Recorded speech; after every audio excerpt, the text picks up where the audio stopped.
नमस्कार, स्वागत है आपका दी अल्फ़ाबेट में। मैं हूं विशाल और आपको पता ही है ये चैनल उन तमाम लोगों के लिए है जो इंग्लिश को बिल्कुल प्रैक्टिकल तरीके से समझना और सीखना चाहते हैं।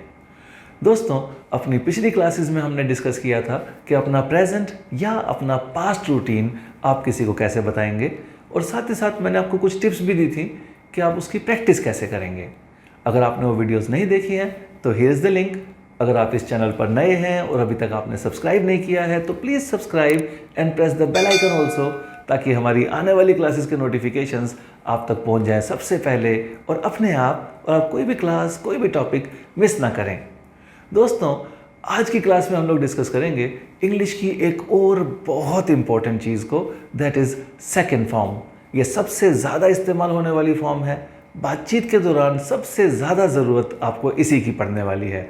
तो चलिए आज इसी चीज़ को समझते हैं और शुरू करते हैं आज का काम। Second form means past in English. मतलब हमारी ज़िंदगी में जो कुछ भी हुआ, जो कुछ भी कभी भी आपने किया अपनी पूरी ज़िंदगी में, चाहे वो आज सुबह की बात हो, चाहे वो कल की बात हो, चाहे वो पिछले साल की बात हो, चाहे आप अपने बचपन का कोई किस्सा किसी को सुना रहे हो, इवन अगर आप हिस्ट्री का भी कोई फैक्ट किसी को बता रहे हो, है तो वो भी पास्ट ही। तो चाहे कितनी भी पुरानी बात हो, पास्ट तो पास्ट है। तो इन तमाम बातों को करने के लिए इंग्लिश में सेकेंड फॉर्म की आपको ज़रूरत पड़ने वाली है। अब इस सेकेंड फॉर्म को सेंटेंस में कैसे यूज़ करना है, सेंटेंस का स्ट्रक्चर क्या होगा, ये बात कुछ एग्जाम्पल्स के साथ समझने की कोशिश करते हैं। इंग्लिश में सेंटेंस मेकिंग का तरीका लगभग हमेशा ही सेम रहने वाला है, चाहे सेंटेंस कैसा भी सुनाई दे। And that is subject, action, object और फिर प्रेपोजिशन लगा लगा कर बाकी तमाम ऑब्जेक्ट्स।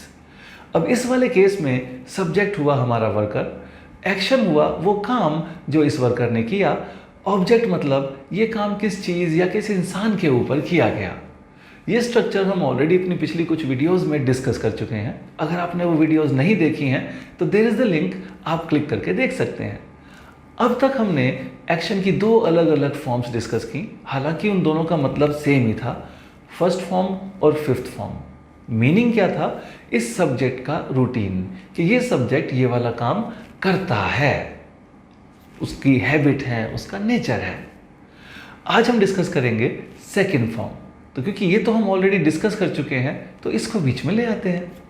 अब जैसे ही एक्शन की जगह पर उसकी सेकेंड फॉर्म बीच में आई, सुनने वाले को एक बिल्कुल क्लियर मीनिंग समझ में आ जाना चाहिए कि इस सब्जेक्ट ने ये वाला काम किया था इस चीज़ या इस इंसान के ऊपर, किया था।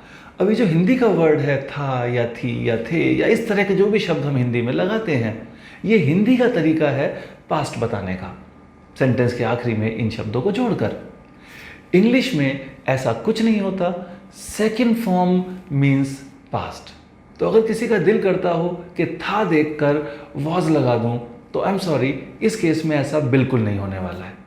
तो सब्जेक्ट, सेकेंड फॉर्म और ऑब्जेक्ट मतलब इस इंसान ने ये वाला काम किया था इस वाली चीज़ के ऊपर। This is a very simple and basic structure. अब इस स्ट्रक्चर से कुछ प्रैक्टिकल सेंटेंसेस बनाकर देखते हैं। सपोज मैं अपने ही बारे में बात करना चाहूँ तो सब्जेक्ट तो मैं फिक्स कर लेता हूँ आई। अब मैंने जो कुछ भी किया था उस एक्शन की सेकेंड फॉर्म इस आई के साथ जोड़ता चलूँगा। लाइक कल मैंने पढ़ाया था, आई टॉट। किनको पढ़ाया था? स्टूडेंट्स। मैंने न्यूज़पेपर पढ़ा, सो आई रेड न्यूज़पेपर। थोड़ी देर आराम भी किया, आई रेस्टेड फॉर सम टाइम। अगर मैंने टीवी देखा तो आई वॉच्ड टीवी। अगर मूवी देखी तो आई वॉच्ड मूवी। कार्टून्स देखे तो आई वॉच्ड कार्टून्स। ऑब्जेक्ट बदलते चलो, सेंटेंस का मीनिंग तो यही रहा ना कि मैंने ये चीज़ें देखी थी। अगर मैंने अपना कंप्यूटर रिपेयर किया, फिर आई रिपेयर्ड माई कंप्यूटर। अगर मैंने विंडोज़ इंस्टॉल की, आई इंस्टॉल्ड विंडोज़। ऐसे ही अगर मैं कहूँ कि आई क्लीन्ड माई रूम, अब जैसे ही ये सेकेंड फॉर्म दिखाई दी, आपको सुनते ही या पढ़ते ही समझ जाना चाहिए कि मैंने ये काम किया था, क्योंकि सेकेंड फॉर्म का मतलब ही पास्ट है। अब अगर मैंने कहा कि आई वॉश्ड माई क्लोथ्स, वॉश्ड सुनकर पता चला कि मैंने कपड़े धोए थे। तो जो कुछ भी आप कहना चाह रहे हैं, अपनी पुरानी कोई भी ज़िंदगी की बात बता रहे हैं, तो बस एक्शन की सेकंड फॉर्म लगा लगा कर ऐसे ही छोटे छोटे सेंटेंसेस से आप तमाम बातें कर सकते हैं। आई नो अब ये सेंटेंस बहुत छोटे हैं, हमने किसी प्रेपोजिशनल ऑब्जेक्ट का जिक्र नहीं किया, सेंटेंसेस को जोड़ने के लिए जो कनेक्टर्स की ज़रूरत पड़ती है अभी हमने उनका भी जिक्र नहीं किया है। वक्त आने पर वो भी हम डिस्कस करेंगे धीरे धीरे आने वाली वीडियोज़ में। भाई सारे के सारे काम मैंने नहीं किए, बहुत बार मुझे मना भी करना पड़ता है कि ये काम तो मैंने नहीं किया था। अब जैसा पिछली क्लासेस में भी हमने डिस्कस किया था कि जब मना करना चाहते हैं तो एक्शन से ठीक पहले नॉट लगा देते हैं। बस एक कंडीशन है कि जो नॉट है ये कभी भी अकेला नहीं आता, इसको अपने से पहले एक और हेल्पिंग वर्ब, एक और वर्ड ज़रूर चाहिए होता है। लाइक प्रेजेंट रूटीन के केस में कि मैं ये काम नहीं करता या वो ये काम नहीं करता, हमने डू या डू की फिफ्थ फॉर्म डज इस्तेमाल की थी। डू नॉट फर्स्ट फॉर्म या डज नॉट फर्स्ट फॉर्म, मतलब ये सब्जेक्ट ये वाला एक्ट नहीं करता। आज फिर से हम इसी डू को यूज़ करेंगे पास्ट बताने के लिए, बट क्योंकि पास्ट है तो डू की सेकेंड फॉर्म डिड इस्तेमाल कर लेंगे। अब जैसे इन दोनों के साथ एक्शन की फॉर्म फर्स्ट थी, ऐसे ही डिड के साथ भी एक्शन की फॉर्म फर्स्ट ही लगानी पड़ेगी। रीज़न बड़ा सिंपल सा है, डिड अपने आप में खुद ही सेकेंड फॉर्म है। पास्ट बताने का काम सेकेंड फॉर्म ने करना था, डिड ने कर दिया, तो एक्शन की फॉर्म दोबारा सेकेंड क्यों करनी है। एनीवेज, ये जो डू नॉट फर्स्ट फॉर्म या डिड नॉट फर्स्ट फॉर्म है ये हम ऑलरेडी डिस्कस कर चुके हैं। There is the link. आज इसकी बारी है तो आज इसको डिस्कस करते हैं। तो जो भी काम मैंने नहीं किया, I did not first form, like मैंने कपड़े नहीं धोए। आई डिड नॉट वॉश, अब मैं वॉश्ड नहीं कहूँगा, डिड खुद सेकेंड फॉर्म है, so I did not wash clothes. मैंने खाना भी नहीं बनाया, I did not cook food. ऐसे ही मैंने रूम भी तो क्लीन नहीं किया, I did not clean room. मैंने शूज़ पॉलिश नहीं किए, I did not polish shoes.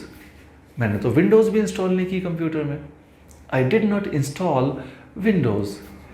मैंने अपना कंप्यूटर रिपेयर नहीं किया, I did not repair computer. अरे कल तो मैं पार्टी में भी नहीं गया यार, did not go to party.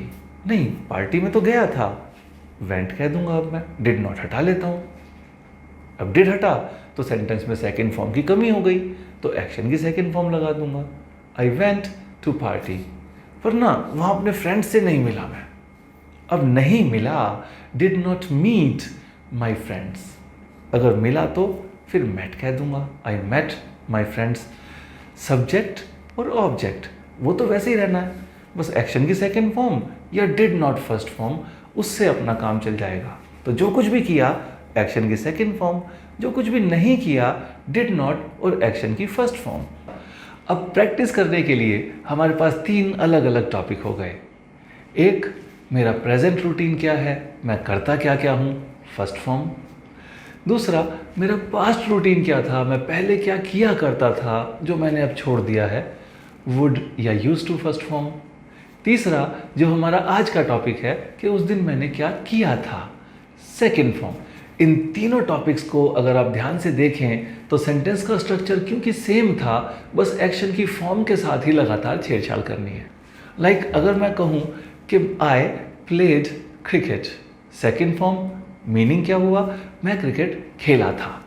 अब इस ईडी को हटा लेता हूँ, क्या बचा, फर्स्ट फॉर्म, मतलब रूटीन बन गया, मैं क्रिकेट खेलता हूँ। अब एक काम करते हैं, इस प्ले को इधर सरका देते हैं और बीच में वुड लगा देते हैं।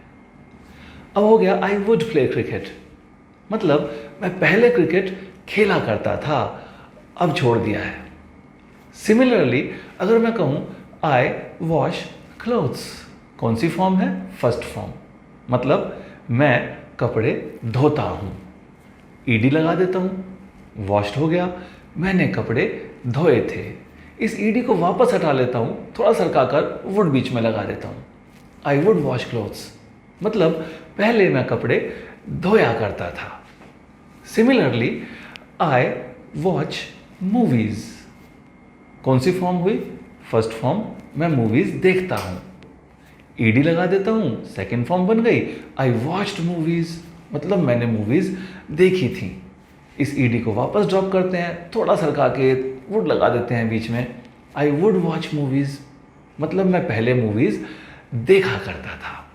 अगर मैं कहूँ I cleaned my room, cleaned second form, मतलब मैंने अपना कमरा साफ किया था। अब इस ईडी को ड्रॉप कर देते हैं। फर्स्ट फॉर्म, मैं अपना कमरा साफ करता हूँ, प्रेजेंट रूटीन। इस क्लीन को थोड़ा सरकाते हैं और वुड बीच में लगा देते हैं। I would clean my room. अब मीनिंग क्या बन गया कि मैंने कमरा साफ किया करता था अपना। सी कितना आसान है, सिर्फ एक्शन के साथ थोड़े थोड़े बदलाव किए, थोड़ी छेड़छाड़ की और हर बार एक नया मीनिंग निकल कर आ गया। बाकी सेंटेंस में कोई बदलाव करने की ज़रूरत नहीं पड़ती। ज़्यादातर इंग्लिश में ऐसा ही होता है।